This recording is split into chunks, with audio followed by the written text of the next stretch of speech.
എത്ര പേരുണ്ട്? ആ ശരി, ഞാൻ നോക്കിയിട്ട് വിളിക്കാം. ഇതായിരുന്നാ മോളെ. ആ കൊള്ളാലോ. മയോണൈസ് അല്ലേ? ആ അമ്മ മയണീസ് മയോണൈസ് റെഡി. ലക്ഷ്മി, ആ പീസ് നീ ഇവളുടെ അടുത്ത് പറഞ്ഞോ? മോളെ, ചെങ്ങോട്ടുകാവിലെ സ്ഥലം നിന്റെ പേരിൽ എഴുതിയിരിക്കുക. അവിടെ നീ നല്ലൊരു വീട് വയ്ക്കണം. ഞാൻ നോക്കിയിട്ട് ഫ്ലാറ്റാ സൗകര്യം. നിങ്ങൾ രണ്ടുപേരുടെയെങ്കിലും അത്യാവശ്യം പൈസ ഇല്ലേ? സിറ്റിയിലൊരു ഫ്ലാറ്റ് വാങ്ങിക്കും. അതാകുമ്പോൾ ആ ലൈഫും കൂടെ അങ്ങ് എൻജോയ് ചെയ്യാമല്ലോ. അതൊക്കെ നീ കല്യാണം കഴിഞ്ഞ് നീ നിന്റെ കെട്ടിയും കൂടെ അങ്ങ് വാങ്ങിച്ചാൽ മതി. എത്രയും പെട്ടെന്ന് വേണം കല്യാണം. ഞങ്ങൾ ആലോചിക്കുന്നുണ്ട്. അതെ, നമ്മൾ റിട്ടയർഡ് സർവേയറുടെ എൻ്റെ പൊന്നച്ഛ, അച്ഛനെ പോലുള്ള ഉദ്യോഗസ്ഥരെയും പ്രൊഫഷണൽസിനെയും ഒന്നും എൻ്റെ തലയിൽ വെച്ച് കേട്ടാൽ നോക്കല്ലേ. എനിക്ക് ആവശ്യത്തിനുള്ള പൈസ ഞാൻ സമ്പാദിക്കുന്നുണ്ട്. പിന്നെ എന്നെ ഇഷ്ടപ്പെടുന്ന, എന്നെ മനസ്സിലാക്കുന്ന ഏതെങ്കിലും ഒരു കോന്തനായ മതി. അല്ല വിൻചേട്ടാ? ആ ബെസ്റ്റ്. വേലയെങ്കിലല്ലാത്ത ഇവനെയാണ് നീ സപ്പോർട്ടിന് വിളിക്കുന്നത്. എന്തായാലും നീ കെട്ടാൻ പോണ ഒരുത്തിന് ജോലി വേണം. ഇതൊന്നും ഇല്ലാത്തതുകൊണ്ട് ഇവനൊരു ആലോചന പോലും വരാത്തത്. ഇനിയും വരുന്നവരത് എന്ത് പറയാൻ? നല്ല രീതിയിൽ ചിക്കൻ ചൂടെന്ന് പറയാനാ. ഉപദേശം ചോദിക്കാൻ പറ്റിയ ആള്. ഹലോ, ഇതെന്താ പലഹാരമൊക്കെയായിട്ട്? നാളെ സിസ്റ്റർ US പോകുന്നു. ഓ, സിസ്റ്റർ മാരേജ് ഒക്കെ ശരിയായോ? ഇല്ല, നോക്കിക്കൊണ്ടിരിക്കുന്നു. ആ എന്തേ? ഒന്നുമില്ല. നിങ്ങളുടെ സിസ്റ്ററെ കിട്ടുന്ന ഒറ്റ കാരണം കൊണ്ട് തന്നെ US പറക്കല്ലേ. പിന്നെ നിങ്ങളുടെ സ്വത്തിന്റെ പകുതി. എന്ത് സ്വത്താണ്? ഇന്നലെ തന്നെ ബാർബിക്യൂ ചെയ്തുകൊണ്ടിരുന്ന സമയത്ത് ഞാൻ അച്ഛനോടും അമ്മയോടും പറഞ്ഞു, എൻ്റെ സ്വത്തെല്ലാം അവളുടെ പേരിൽ അങ്ങ് എഴുതി കൊടുക്കാൻ. ഇതിനൊന്നും ഇത് ശരിക്കും പറഞ്ഞാൽ എൻ്റെ ശിഷ്ടകാലം അച്ഛനും അമ്മയും നോക്കി ഹാപ്പി ആയിട്ടിരിക്കണമെന്ന്. കാശ് ഞാൻ ഉണ്ടാക്കുന്നുണ്ടല്ലോ. പെങ്ങളാന്ന് കരുതി എല്ലാത്തിനും അങ്ങനെ കൊടുക്കരുത്. എൻ്റെ അനുഭവം തന്നെ വെച്ച് പറയാ. അവകാശങ്ങളൊക്കെ നമ്മൾ ചോദിച്ചു വാങ്ങണം. എന്തിനാ ഈ അവകാശമൊക്കെ? ഈ കുറച്ചു നാൾ മുമ്പേ ചെങ്ങോട്ടുകാവിൽ ഞാൻ കുറച്ച് സ്ഥലം എടുത്തു. ചെങ്ങോട്ടുകാവിലോ? അത് ഞാൻ അച്ഛൻ്റെ പേരല്ലേ രജിസ്റ്റർ ചെയ്തിരുന്നു. ഇന്നലെ എല്ലാവർക്കും കൂടെ ഒരേ നിർബന്ധം, അത് എൻ്റെ പേരിൽ തന്നെ തിരിച്ചെഴുതാൻ. ഞാൻ പറഞ്ഞു പേരിലൊക്കെ എന്തിരിക്കുന്നു, പെങ്ങ് കൊടുത്തേക്കാൻ പറഞ്ഞു. ശരിയെന്നാ ഞാൻ കൂടി ചെല്ലട്ടെ. എന്ത് നല്ല മനുഷ്യൻ.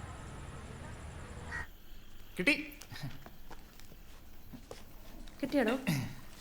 അതെല്ലാം വെയിറ്റ് നോക്കി വെച്ചോ. ഇതുപോലെ ആ മോളെ, ഇതിങ്ങനെ ചുറ്റി വെക്കാം. എന്നാ പിന്നെ ലീക്ക് ആവില്ല. വെച്ചോ വെച്ചോ.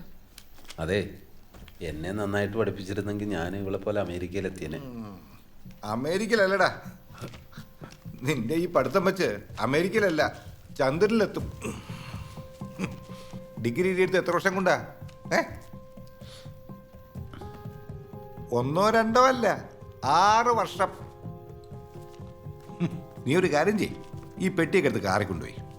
നിന്നെ കൊണ്ട് അതേ പറ്റൂ. അമേരിക്കയിൽ പോകണം പോലും.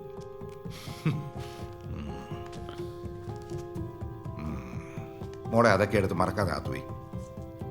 അച്ഛൻ ഇത് എന്താച്ചാ? അവനൊരു തമാശ പറഞ്ഞല്ലേ. നിങ്ങൾ എന്തിനാ അതേ കയറി പിടിച്ച? നിങ്ങൾക്ക് എപ്പോഴും ഉള്ളതാ സിറ്റുവേഷൻ നോക്കാതെ ഒരു പെരുമാറ്റം. ഓ, അമ്മ പറഞ്ഞ ശരിയല്ലേ? പാവം ചേട്ടൻ.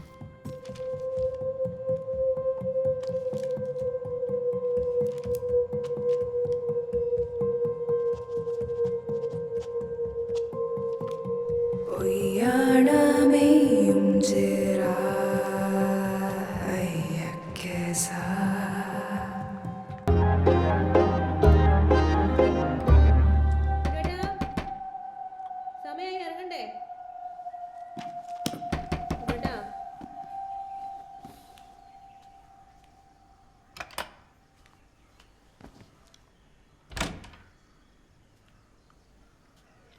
ഹലോ, സമയായി ഇറങ്ങണ്ടേ? ഇതുവരെ വിട്ടില്ലേ ബിനുവേട്ടാ?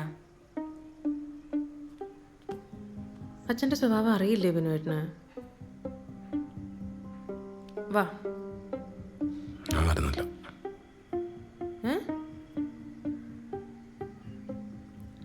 എന്നാ റെസ്റ്റ് എടുക്ക. ഞങ്ങൾ ഇറങ്ങട്ടെ? എത്തിയിട്ട് വിളിക്കാം കേട്ടോ.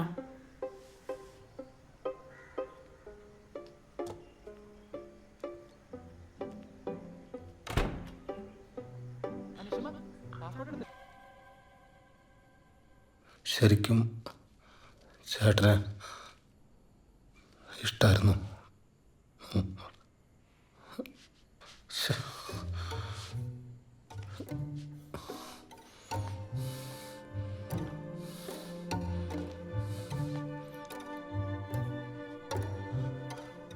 ആ സമയത്ത്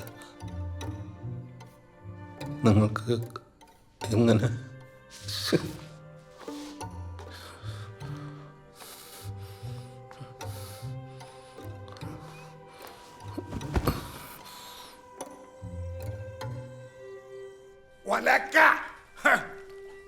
താൻ മാത്രം പറഞ്ഞാൽ മതിയോ? പാർക്കർ പേരെ എന്നാ കണ്ടുപിടിച്ചത് തനിക്കറിയോ?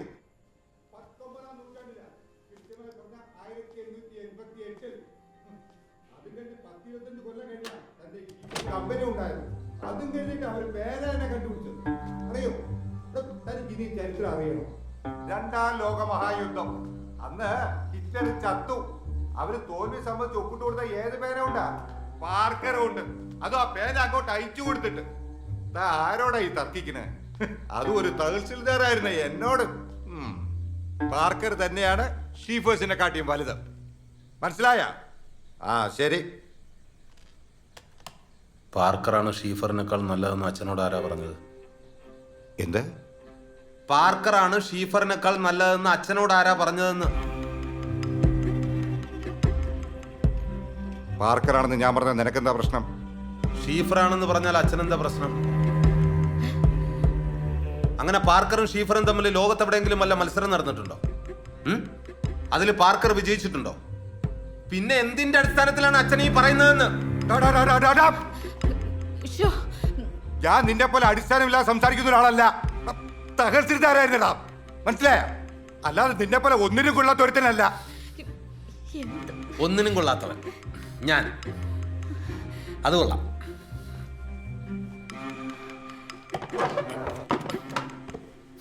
അത് കൊള്ളാം.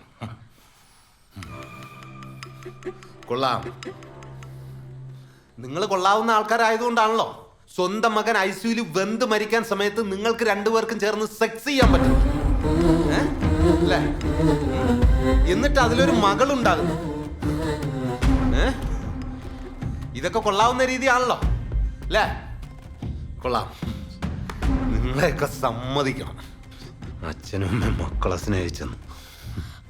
3 മാസം എൻ്റെ ഷെബിമോനകത്ത് കടന്നത്.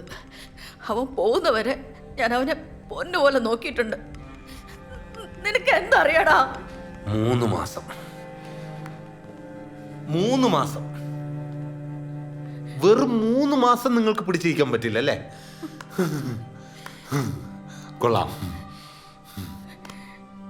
ടീച്ചറും കൊള്ളാം, തഹസിൽദാരും കൊള്ളാം. മകൻ വെന്തളിഞ്ഞ് ചാകാൻ കിടക്കുമ്പോഴേ നിങ്ങൾക്കൊക്കെ ഇതെങ്ങനെ സാധിക്കുന്നു എന്നാ? കൊള്ളാം. എന്റെ ചേട്ടനെ നിങ്ങൾ സ്നേഹിച്ചിരുന്നല്ലേ? കൊള്ളാം കൊള്ളാം.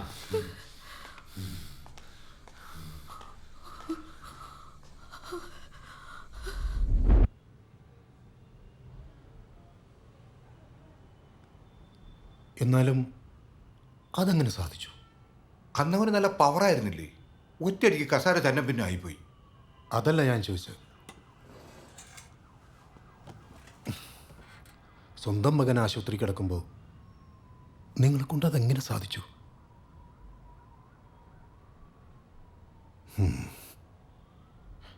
ആ, എന്നിട്ട് പിന്നെന്ത് സംഭവിച്ചു?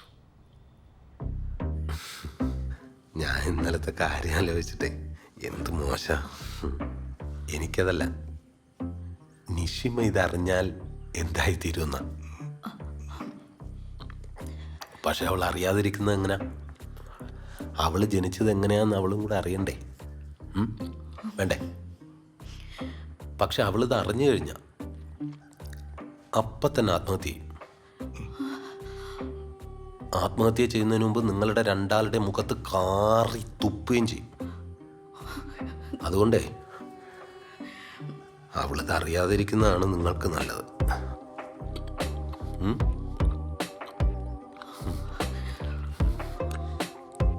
വാട്ട പുട്ടമ്മ. ഓ സൂപ്പർ.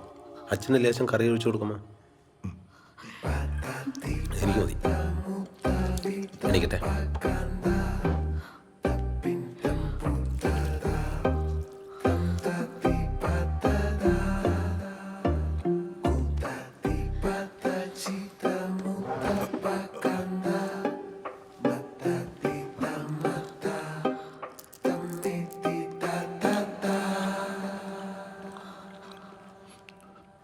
അമ്മേ, നമുക്ക് നിഷിമയുടെ ആഗ്രഹം പോലെ ഒരു ഫ്ലാറ്റ് എടുക്കാം, ഒരു കാറും. വേണോ ചാ അമ്മയ്ക്ക്? ശരി ചാ, ഇവിടുത്തെ ആൾക്കാരൊന്നും ശരിയല്ലെന്നേ, നമുക്ക് മാറാം. സാറേ,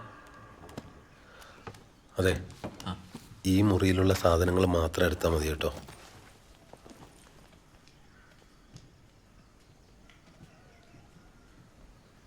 ചേട്ടാ, എന്നാ ഇറങ്ങിയാലോ പുതിയ ഫ്ലാറ്റിലേക്ക്?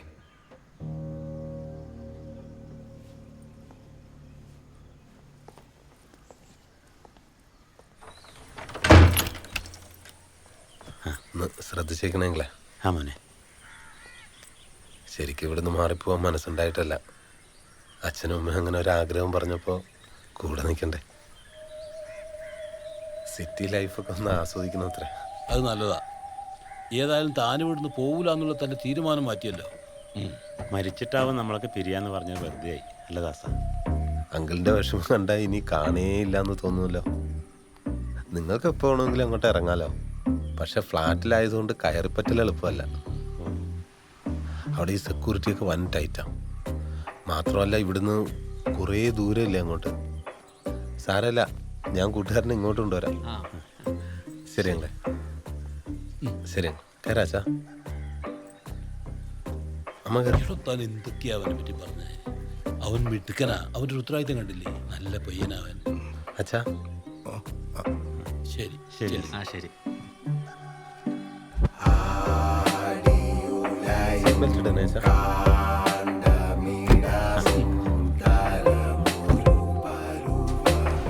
ശരിയല്ലേ? ശരി, ഓക്കെ.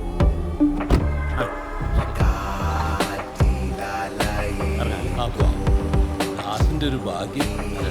ഇരുവിനെ പോലും ചെക്കനുണ്ടായിരുന്നു. മിണ്ടും മിട്ടില്ല.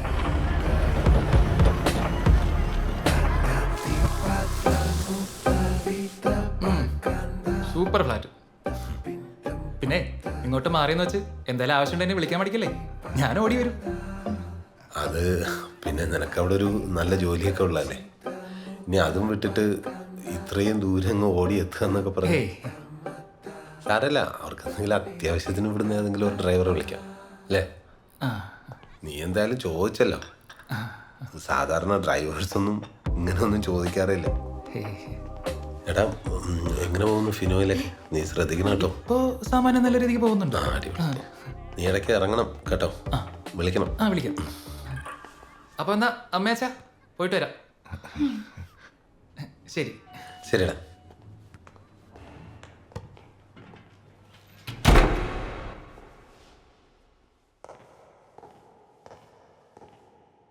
നമുക്കിടയിൽ ഇനി വേറെ ആരും വേണ്ടമ്മേ. എനിക്ക് നിങ്ങളെ സ്നേഹിക്കണം, ലോകത്ത് ഒരു മകനും സ്നേഹിക്കാത്ത പോലെ.